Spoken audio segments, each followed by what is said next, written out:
আচ্ছা বলুন তো, জোয়ার আর ভাটার কমন প্রবলেম কি? টাইমিং মিস করা। সময়টাই যে আসল বস। আচ্ছা বলুন তো, জোয়ার আর ভাটার আসল বস কে? চাঁদ। তাই তো, আসল বস তো ওপরেই বসে আছে।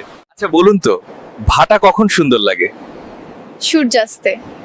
আহা, তখন তো ভাটাও কবিতা হয়ে যায়। আচ্ছা বলুন তো, জোয়ার কবে ভয়ঙ্কর লাগে?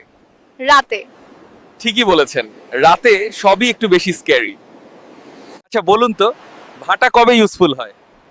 মাছ ধরতে গেলে। এই তো ভাটার আসল কাজ। আচ্ছা বলুন তো, জোয়ার আর ভাটার মধ্যে কে বেশি কনফিডেন্ট? জোয়ার লেভেল বাড়ায়।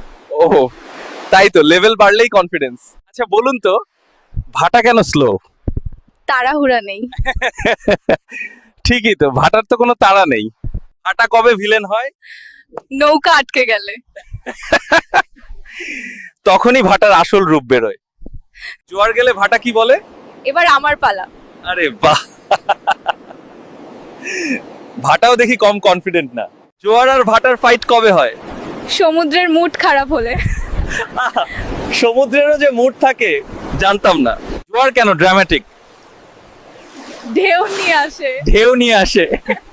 এই তো জোয়ারের আসল স্টাইল। জোয়ার কাকে সবচেয়ে ভয় পায়? বাতকে। একদম ঠিক বলেছেন। জোয়ার আর ভাটার মিল কোথায়? দুজনেই সময় মেনে আসে। একদম ঠিক বলেছেন। ভাটা কবে লজ্জা পায়? জল কমে গেলে। দারুণ উত্তর।